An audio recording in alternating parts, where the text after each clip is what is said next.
What's up guys, Bloodshed here, and today we're bringing you my personal favorite build in the game, besides Meteor Shower Whiz, which is not in the game anymore, sadly. Frenzy Barbarian. Now nothing has changed fundamentally with Frenzy Barb, but the new legendary gems, the Soul Shard theme, has crazy attack speed on the gem. So like this gem, for instance, you get 5% attack speed at 10 stacks. That's 50% attack speed, which if you know Frenzy, it's a super fast attacking build. And there's another gem called the Terror Gem, right? And it has one of the affixes that you can get has 7% attack speed for each skill on cooldown. So we're having like insane attack speed, and it really does a lot of good for Frenzy Barb, and it pushes it right up there with our Hoda build. So with the 90 Savage set, we did a 120, and if you don't know, 800 Paragon, level 25 gems, no augments, really low level, like bare bones testing. We did a 120 in 7 minutes with the Frenzy Barb set, and then with Hoda, we did it in 722. So it's basically the same thing. It's basically a wash, right? They're both really good. All right, for Frenzy Barb gameplay, you basically square up with mobs and slap chop the hell out of them. You beat the living hell out of these mobs, right? Obviously, like we talked about, you want to get in Oculus rings wherever possible. Use your Furious Charge to dash around. Like you see, I just jumped right into that Oculus ring right there. And stand your ground, right? This build is deceptively tanky. I don't know if that's the right word. So it's not tanky necessarily. But you can position yourself, like you can kind of position yourself in a better position, like a better way, maybe break line of sight, because you should have life on hit somewhere on your gear. So try to break line of sight when possible. Maybe just leave certain mobs, certain affixes, right?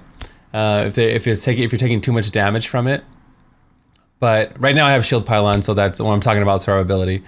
But it is, it's tanky if you can position yourself in a good way to not take too much incoming damage, is what I'm trying to say. You can, when you have Wrath Berserker, you have a little bit more survivability, so then maybe go back in, maybe kind of scale back to the outer lines, and then when Wrath is up, then you go in and try to get all up on the mob's face and do the majority of your damage, right?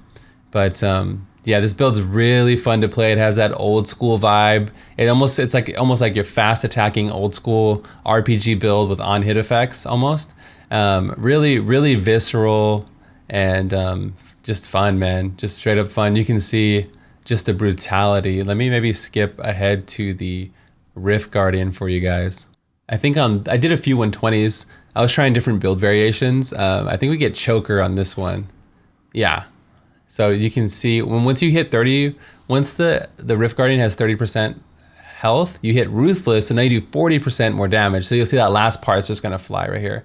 Just boom, right? Because you get that super juiced up steroid buff, right? That's pretty badass. So you need to have all your abilities on cooldown based on the new gem. If you can read that on the very bottom affix of the helm here, it says your cooldowns are increased by 25%. For every skill on cooldown, you take 12.5% reduced damage and deal 75% increased damage. So that's really powerful. We are on the PTR, so if this gets nerfed or adjusted, or if anything changes, definitely check the website for the latest and greatest version of the build. For those of you that don't know, we have a website, bloodshed.com, where all of our builds are. People always ask me where my builds are. All on the website. Nothing's updated right now. It'll be updated as soon as I get all the testing complete and update all the written guides. But yeah, it'll be there for you guys. And real quick, while I have you here, if you could like, comment, and subscribe, it really does help the channel out a lot. I'd appreciate it. But basically how you play it is you just spam all your cooldowns, and you get right up on the elite and you single target him, right? You just start bashing him away. And then use Furious Charge, like I said, to get in Oculus rings if you can. Try to get like half your body in there. You can still trigger the effect. It's really important. You can also use it to juke, affixes and get through the map faster. I use Merciless Assault, so the cooldown's up a lot when you hit big groups of enemies. So try to travel through a lot of enemies.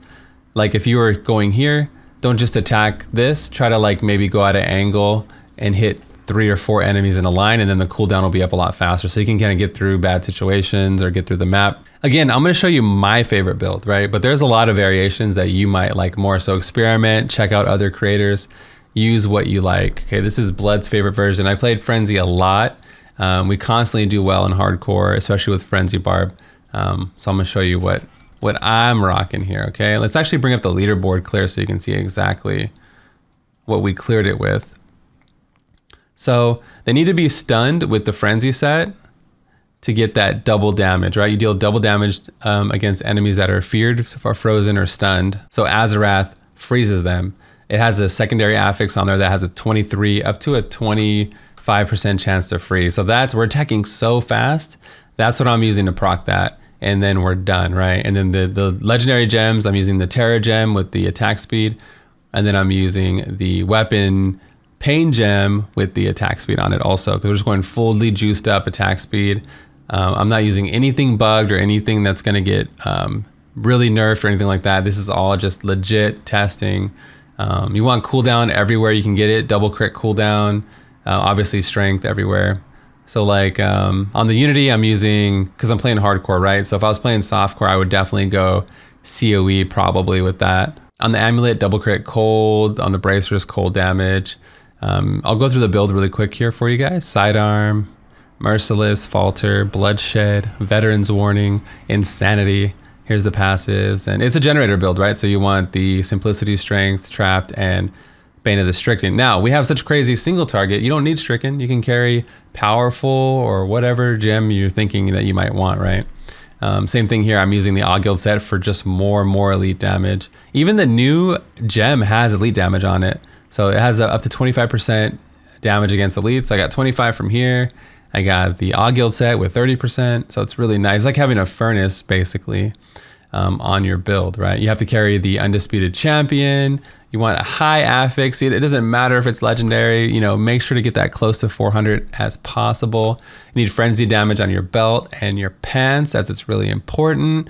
Oathkeeper with the high affix, attack speed and cooldown, and then attack speed cooldown everywhere you can get it. You want to get the attack speed to match. So this one's not correct. I definitely should put attack speed over life on hit, but life on hit is really good to keep you alive. Since we don't have life per fury, we're not spending any fury in the build. It's a generator build, so that wouldn't work. If you're playing softcore, you can definitely drop Nerves of Steel for Rampage. Rampage is really good with the build, or Brawler or something like that. On softcore, you can go Enchantress. Enchantress can give you even more attack speed with Focused Mind, I believe. Yeah, increases your attack speed, so you get even more juiced out with that. That's probably what I would do on softcore. On hardcore, go Templar. He has the best cheat death in the game. It gives you 5 seconds of immunity. So for me, Templar hardcore, Enchantress softcore, just to get that extra attack speed juice there. And you get elemental damage too, so you get that extra cold on top of everything else. In terms of a tier list, I put this up there with Hoda, man, in that low S tier, high A tier, for it to be able to dominate a 120 with this low parameters, you know, in 7 minutes or so. It's really good. I can see this doing extremely well in this season. I'm gonna go through, test all the builds in the game, do all the work so you guys don't have to. Try to get as many videos out as I can while the PTR is here. Because once the PTR goes away, it's hard to test. We won't be able to test anymore, right? So I'm trying to get all the information for you guys. Thank you for watching. Thank you for supporting the channel. It means a lot to me. I like to have like a PTR preview and show you gameplay, so you get to kind of catch up on what's going on. And again, if anything changes, check the website for the latest and greatest version of the build. The links will be in the description. This is Bloodshed, and I'm out of here. Peace.